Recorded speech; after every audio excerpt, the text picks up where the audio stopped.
നമുക്ക് നല്ല ടേസ്റ്റോട് കൂടി ഒരു ചിക്കൻ മന്തി വളരെ എളുപ്പത്തിൽ എങ്ങനെ ഉണ്ടാക്കാൻ നോക്കാം. അതിന് വേണ്ടിയിട്ട് ഞാൻ 3/4 കിലോ ചിക്കനാട്ടോ എടുത്തിട്ടുള്ളത്. അത് ഇത്രയും വലുപ്പത്തിലുള്ള പീസുകളാക്കിയിട്ടുണ്ട്. അപ്പോൾ അതിലേക്ക് വേണ്ട ഇൻഗ്രീഡിയൻസ് എന്തൊക്കെയാണ് നോക്കാം.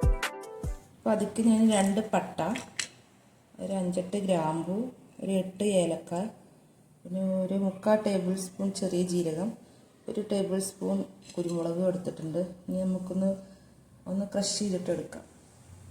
അപ്പോൾ ഇതേപോലെ ചതച്ചെടുത്തിട്ടുണ്ട് കേട്ടോ. നല്ല പൊടിക്കും വേണ്ട. നമുക്ക് ഈ മസാല ചിക്കനിലേക്ക് ചേർക്കാം. ഒരു 1/4 ടീസ്പൂൺ മഞ്ഞൾപ്പൊടി, ഒരു ടേബിൾ സ്പൂൺ കാശ്മീരി ചില്ലി എടുത്തിട്ടുണ്ട് കേട്ടോ. കുറച്ച് കളർ കിട്ടാൻ വേണ്ടിയിട്ട്. ഇന്ന് എരിവും കമ്മിയായിരിക്കും കളർ ഉണ്ടാവും. അതിൻ്റെ ചിക്കൻ ക്യൂബ് ഇടുന്നുണ്ട്.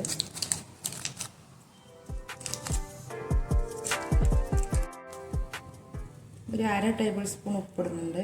ചിക്കൻ സ്റ്റോക്കിൽ ഉപ്പുണ്ടാവും. മാഗി ക്യൂബ് ഇട്ടത് കാരണം ഉപ്പ് കുറവാട്ടോ ഇട്ടിട്ടുള്ളത്.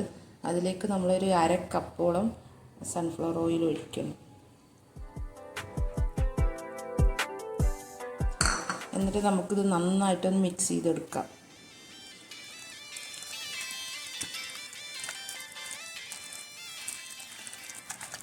അപ്പോൾ ഇത് നമ്മൾ നന്നായിട്ട് മിക്സ് ചെയ്തിട്ടുണ്ട്. എന്നിട്ട് നമുക്ക് 1 മണിക്കൂറോളം ഇത് റെസ്റ്റ് ചെയ്യാൻ വെക്കാം കേട്ടോ. എന്നാൽ നല്ല ടേസ്റ്റ് ഉണ്ടാവും. അപ്പോൾ നമ്മൾ മന്തിക്ക് വേണ്ട അരി നമുക്ക് എടുക്കാം കേട്ടോ. ഞാനൊരു 3/4 കിലോ അരി എടുത്തിട്ടുള്ളത്. ബസ്മതി സെല്ല റൈസാണ്, വൈറ്റ് അല്ല. വൈറ്റ് റൈസ് അല്ല കേട്ടോ, ഒരു ബ്രൗൺ റൈസാണ്. ഇതാണ് വൈറ്റ് റൈസിനേക്കാളും കൂടുതൽ ടേസ്റ്റ് ഉണ്ടാവുക. അപ്പോൾ ഇത് നന്നായി കഴുകിയെടുത്ത് നമുക്ക് 1/2 മണിക്കൂറോളം വെള്ളത്തിൽ കുതിർത്തി വെക്കുക. നമുക്കപ്പോൾ റൈസ് ഉണ്ടാക്കാൻ തുടങ്ങാം. അതിന് വേണ്ട കുറച്ച് സൺഫ്ലവർ ഓയിൽ ഒഴിക്കണേ. ഒരു 4 ടേബിൾ സ്പൂണോളം ഓയിൽ ഒഴിക്കും. 2 പട്ട, 2 ഗ്രാമ്പു, 2 ഏലക്കായ,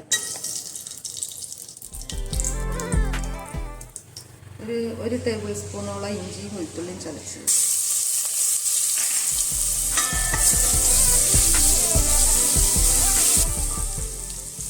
അത് മൂത്ത് വരുമ്പോൾ നമുക്കൊരു മീഡിയം സൈസ് സവാള, ഒരു 3/4 ഭാഗം, ഒരു ക്യാപ്സിക്കത്തിൻ്റെ 3/4 ഭാഗത്തോട് ഞാൻ എടുത്തിട്ടുണ്ട്.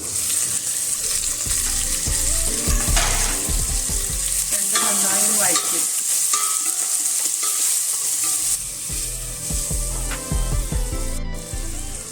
അപ്പോൾ ഒരു മാഗി ക്യൂബ് ഇടുന്നുണ്ട്. അത് നന്നായി മിക്സ് ചെയ്യും.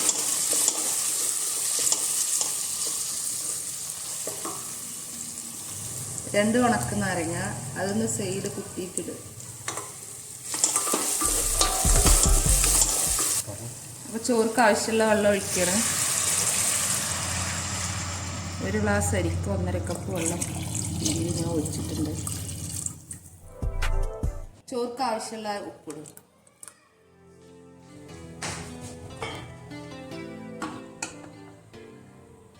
വെള്ളം നന്നായി ഒന്ന് തിളക്കട്ടെ. അടച്ച് വെച്ച് തിളപ്പിച്ചെടുക്കാം. നമുക്ക് ചോറ് വേകുമ്പോഴേക്കും ചിക്കൻ അടുപ്പിലേക്ക് മാറ്റാം. ഞാൻ ചിക്കനെ ഒരു ചട്ടിയിലേക്ക് മാറ്റുന്നുണ്ട്. കുറച്ച് വലിയ ചട്ടിയിലേക്ക് മാറ്റുക. ചോറ് വന്നതിന് ശേഷം നമുക്കിതിൽ ദമ്മിടാനുള്ളതാണ്. അപ്പോൾ വേറൊരു ചട്ടിയിലേക്ക് മാറ്റിയിട്ടുണ്ട്. അതിലേക്ക് ഞാനൊരു 2 ടേബിൾ സ്പൂൺ ക്യാപ്സിക്കം മുറിച്ചത്, 1 ടേബിൾ സ്പൂൺ വലിയ ഉള്ളി അതും കൂടെ ചേർക്കുന്നു. നമ്മൾ നേരത്തെ ചിക്കൻ മാരിനേറ്റ് ചെയ്ത പാത്രത്തിൽ 2 ടേബിൾ സ്പൂൺ വെള്ളം കൂടെ ഇതിലേക്ക് ഒഴിക്കും. എന്നിട്ട് നന്നായിട്ടൊന്ന് മിക്സ് ചെയ്ത് കൊടുക്കുക. എന്നിട്ടത് മൂടി വെച്ചിട്ട് വേവിച്ചെടുക്കുക.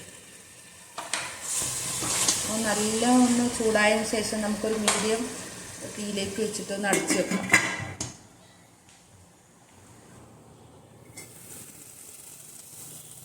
അപ്പോൾ നമ്മൾ വെള്ളം നന്നായി തിളച്ചിട്ടുണ്ട്. ഇനി നമുക്ക് അതിലേക്ക് അരി ഇടാം കേട്ടോ. നേരത്തെ നമ്മൾ 1 മണിക്കൂറോളം കുതിർത്ത് വെച്ച അരിയാണ്. അപ്പോൾ നമുക്ക് നന്നായി ഒന്ന് ഇളക്കി കൊടുക്കാം. എന്നിട്ട് മൂടി വെച്ചിട്ട് വേവിക്കാം.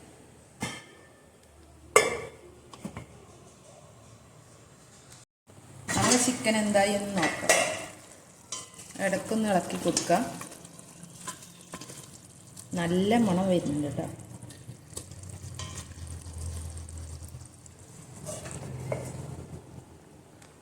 നന്നായി തിളച്ചിട്ടുണ്ട്. ഇനി നമുക്കൊരു മീഡിയം തീയിലേക്കാക്കി കൊടുത്ത് ഒരു 10-15 മിനിറ്റോളൊന്ന് വേവിച്ചെടുക്കാം.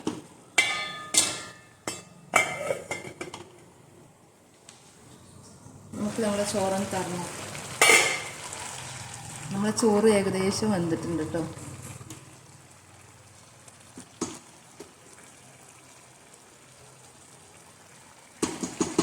അപ്പോൾ ഒന്നും കൂടെ ആയിട്ട് നമുക്കിത് ദമ്മിടാം.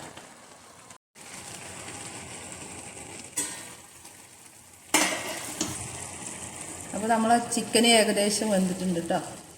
ഇതിൻ്റെ മേലെ നമുക്ക് ആ ചോറ് ദമ്മിടാം. നമ്മളെ ചിക്കൻ ഇപ്പോൾ ചെറു തീയിൽ ഇരുന്ന് വേവുകയാണ്. അതിൻ്റെ മേലേക്ക് നമ്മൾ വെന്ത ചോറ് കൊട്ടിക്കൊടുക്കാം.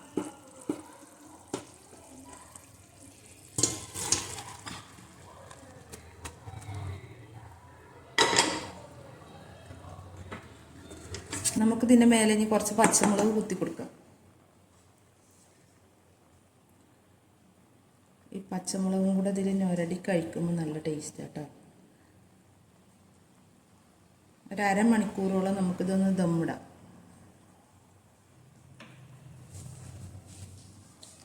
ഹോട്ടലിൽ നിന്നൊക്കെ കിട്ടുന്ന മന്തി നല്ലൊരു പുകമണം ഉണ്ടാവില്ലേ, അതിൻ്റെ പോലെയാക്കാൻ വേണ്ടിയിട്ട് നമുക്കൊരു പാത്രത്തിൽ 2 കരി ഒന്ന് തീയിൽ വെച്ചൊന്ന് കത്തിച്ചെടുത്തതിന് ശേഷം അതിന് മേലെ കുറച്ച് എണ്ണ ഒഴിക്കുക.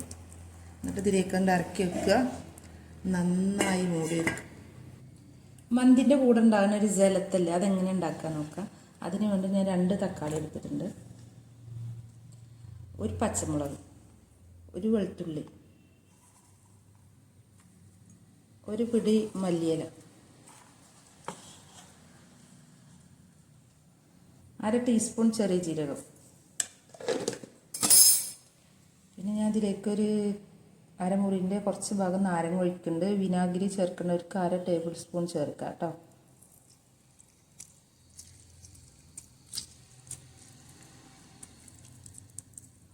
ഒരു പെട്ടു അതെടുത്ത് കളയിട്ട് ആവശ്യത്തിനുള്ള ഉപ്പ് ഒന്ന് അരച്ചെടുക്കാം.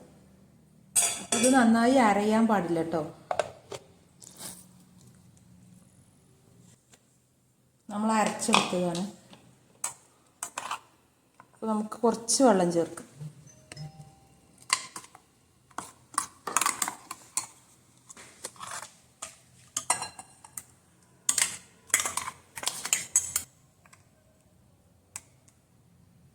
നല്ല അരയാൻ പാടില്ല, ഇതേപോലെയുള്ള അരയാൻ പാടുള്ളൂ.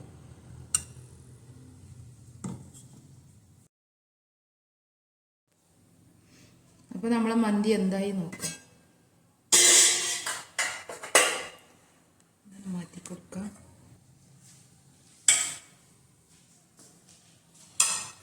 ഈ പച്ചമുളകൊക്കെ നമുക്ക് മാറ്റി.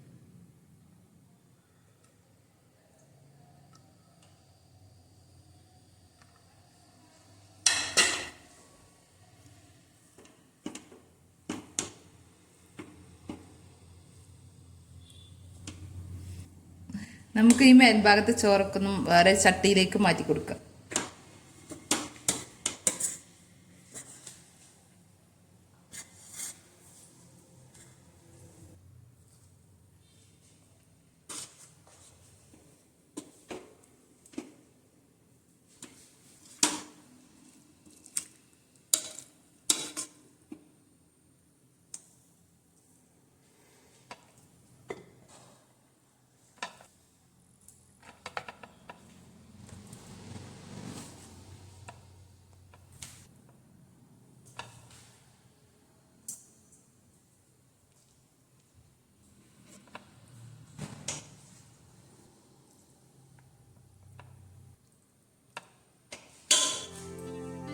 അപ്പോൾ എല്ലാവർക്കും മന്തി ഇഷ്ടപ്പെട്ടിട്ടുണ്ടെങ്കിൽ ഒന്ന് ലൈക്ക് ചെയ്യുക, ഒന്ന് ഷെയർ ചെയ്യുക.